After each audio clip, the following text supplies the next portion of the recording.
नमस्कार दोस्तों, मेरा नाम है प्रदीप चौहान। बात समझनी है तो पूरी सुननी होगी। दोस्तों, आज चुनाव आयोग ने अपना जो मुहिम है एसआईआर की, स्पेशल इंटेंसिव रिवीजन की, उसके दूसरे फेज का ऐलान कर दिया। और दूसरे फेज के ऐलान के साथ मुझे नहीं मालूम लोगों को क्या समझ में आया, पर मुझे तो एक बात समझ में आ रही है कि जो इस सरकार का, मौजूदा सरकार का वन नेशन वन इलेक्शन का जो एक सपना है, उस सपने को पूरा करने में चुनाव आयोग पूरी मदद कर रहा है। और ये एसआईआर का जो फॉर्मूला है या एसआईआर करने की जो योजना है, ये कहीं ना कहीं मुझे उसी one nation one election theory पर काम करती नजर आ रही है।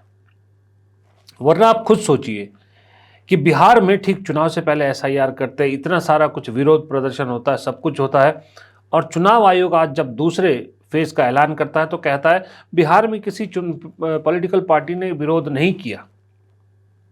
और दूसरी बात, जिस वक्त ये एसआईआर की शुरुआत की गई थी, आप जरा अपने दिमाग पर जोर डालिए, मेन मुद्दा क्या था एसआईआर करने का। जब चुनाव आयोग से भी पूछा गया कि क्यों एसआईआर की जरूरत पड़ी, बीजेपी ने भी यही जवाब दिया, चुनाव आयोग वाला जवाब दिया कि क्या थी जरूरत। तो जवाब था कि बहुत से इलीगल वोटर्स, जिन्हें बीजेपी घुसपैठिए कहती है, कि बहुत से घुसपैठिए बिहार में घुस आए हैं, वो वोट देने का अधिकार रखते हैं, उन्हें बाहर करना है, बहुत जरूरी है। उसके बाद लगातार बीजेपी कैंपेन भी चला रही है, राहुल गांधी और तेजस्वी यादव पर घुसपैठियों को संरक्षण देने का आरोप भी लगा रही है। गृह मंत्री खुद कहते हैं कि देश में घुसपैठ हो रही है, बहुत सारे लोग जो है वो दूसरे देशों के यहां पर आके बस गए हैं और वोटर अधिकार उनको मिल गया है। तो मेन मुद्दा जो एसआईआर का था वो था घुसपैठियों को बाहर करना।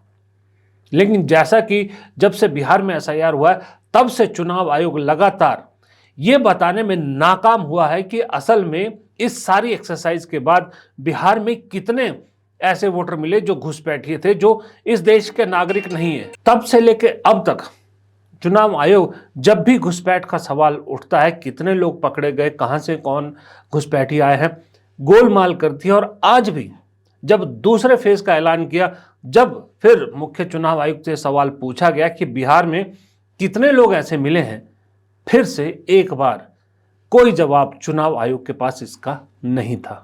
And secondly, sir, in the case of the June 24th order for Bihar, there was instruction to EROs to refer cases of suspected foreign nationals to the competent authority. How many such cases have been referred in Bihar, and will these instructions apply to the rest of the states and UTs as well?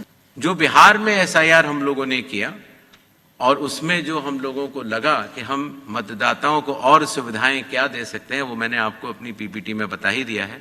और जून 24 का जो order है वो सिर्फ बिहार के लिए नहीं है, वो पूरे देश के लिए है।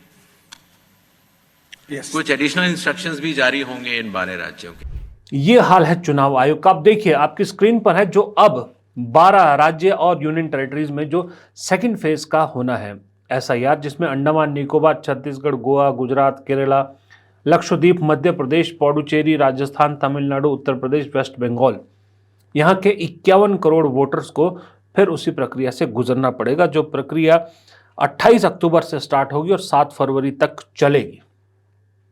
लेकिन बिहार में जिस तरह से राहुल गांधी ने बिहार एसआईआर को लेकर, कांग्रेस ने जिस तरह से एक बड़ा मूवमेंट चलाया, उसका असर साफ दिख रहा है। बिहार के मूवमेंट का असर, राहुल गांधी की मूवमेंट की छाप चुनाव आयोग के दूसरे फेज में दिख रही है, क्योंकि इसमें बहुत सारी चीजें चुनाव आयोग ने आसान कर दी है। सबसे पहले तो चुनाव आयोग ने कहा है कि जब पहला राउंड, जिसमें जब छंटनी होगी, उसमें किसी तरह के डॉक्यूमेंट देने की जरूरत नहीं है। डॉक्यूमेंट आपको तभी देने पड़ेंगे जब आपका मिलान नहीं हो रहा होगा 2003-2004 की जो वो है अपना वोटर लिस्ट है उसके साथ। दूसरा, आधार भी मान तो लिया है, लेकिन शर्त के साथ कि इसके साथ आपको डेट ऑफ बर्थ और बर्थ सर्टिफिकेट देना पड़ेगा। उसके साथ आधार को भी मान लिया गया है। दूसरा, ये जो है वो साफ दिख रहा है कि वो जो बिहार के एसआईआर को लेकर मूवमेंट कांग्रेस और राहुल गांधी ने चढ़ाया था, उसका असर सीधा दिख रहा है। तीसरा, इसमें असम को शामिल नहीं किया गया है, जबकि असम भी बहुत जल्द चुनाव में जाने वाला है। उसका कारण बताया कि भाई वहाँ पर ऑलरेडी जो मेरे ख्याल से शायद एनआरसी सुप्रीम कोर्ट के निगरानी में चल रही है, तो उस वजह से ये असम को नहीं डाला गया। लेकिन सवाल बड़ा जो है वो उठ रहा था कि सेकंड फेज में जो मेजर कंटेंशन जिस राज्य पर है वो है पश्चिम बंगाल, क्योंकि पश्चिम बंगाल के मुख्यमंत्री ममता बनर्जी पहले ही कई बार कह चुकी है कि वो इस राज्य में एसआईआर नहीं होने देंगी, लेकिन चुनाव आयोग ने दूसरे चरण में पश्चिम बंगाल के नाम का ऐलान कर दिया और अब चुनाव आयोग कह रहा है कि इस सब प्रक्रिया में मदद करना चुनाव आयोग की राज्य सरकार का फर्ज है। वेस्ट बंगाल की बात एक बार दोबारा उठी है तो मैं एक बार और स्पष्ट करना चाहता हूं कि संविधान के अंतर्गत हर संवैधानिक संस्था को अपना दायित्व निभाना होता है। आर्टिकल 324 सब क्लॉज 6 के तहत मतदाता सूची तैयार करने के लिए या मतदान कराने के लिए जिन भी चुनावी कर्मियों की आवश्यकता चुनाव आयोग को होगी वो राज्य सरकार मुहैया करा के डेपुटेशन पर देने के लिए बाध्य है। इसी तरीके से कानून व्यवस्था की जो आपने बात की वो राज्य सरकार की संवैधानिक जिम्मेदारी है और मुझे इसमें कोई भी संकोच नहीं है कि हर राज्य सरकारें चुनाव आयोग की तरह ही अपनी पूरी संवैधानिक दायित्व का निर्वहन करेंगी और करती रही। एक बात तो साफ है कि अब सेकंड राउंड में जो एसआईआर है इसको लेके पश्चिम बंगाल में और तमिलनाडु में खास करके मुझे दो राज्यों में दिख रहा है कि बहुत ज़बरदस्त तरीके से हंगामा भी होने वाला है और बहुत ज़बरदस्त तरीके से खेल भी होने वाला है, क्योंकि ये दो राज्य ऐसे हैं जहां पर बीजेपी बहुत कोशिश कर रही है। जब से सत्ता में ही तब से कोशिश करी कि किसी तरह से सत्ता या सत्ता के आसपास पहुंच जाए। पश्चिम बंगाल तो बहुत ज़्यादा कोशिश कर रही है लेकिन कामयाब नहीं हो पा रही।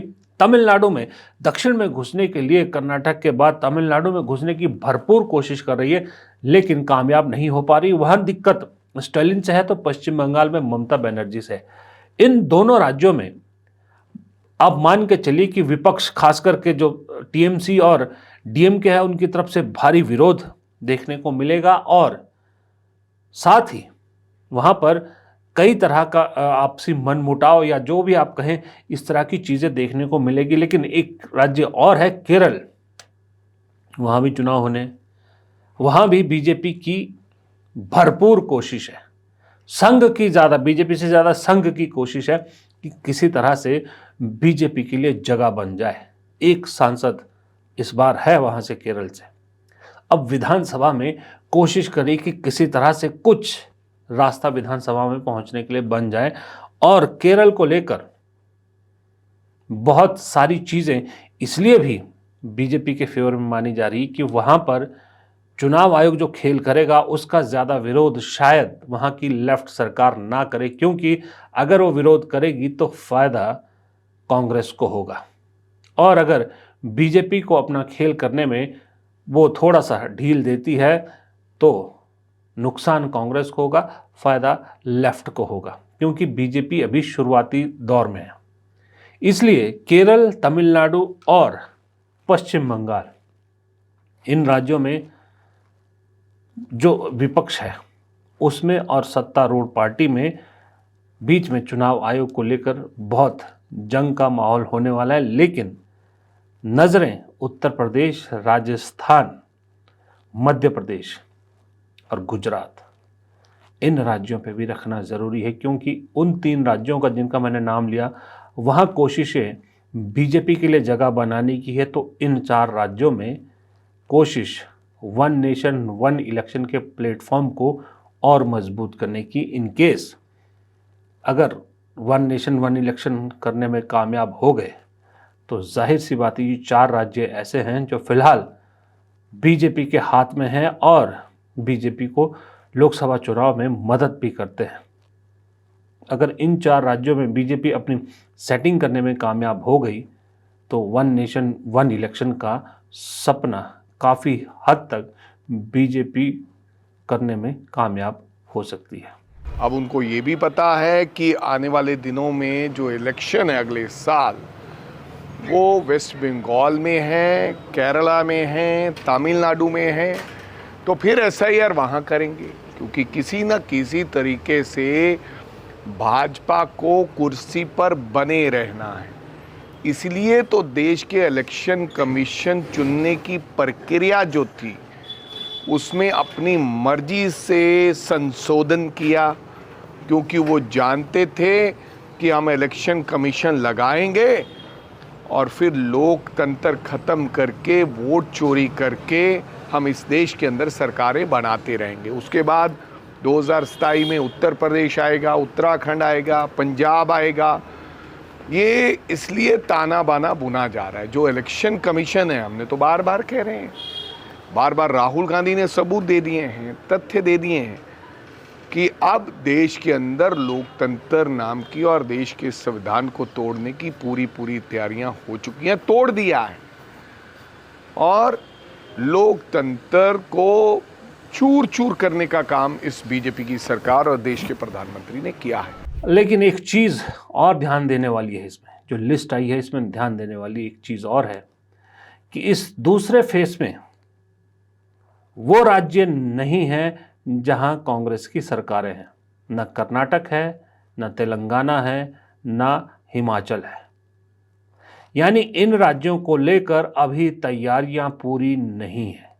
इन राज्यों में मालूम है कि राज्य सरकारें कांग्रेस की है और कांग्रेस ने जिस तरह से अभी पीछे वोट चोरी का पूरा मामला उजागर किया है, उसे देखते हुए शायद अभी रिस्क नहीं लेना चाहते हैं। चुनाव आयोग भी नहीं लेना चाहता और जाहिर सी बात है चुनाव आयोग किसके इशारे पर नहीं लेना चाहता ये भी बताने की ज़रूरत नहीं है।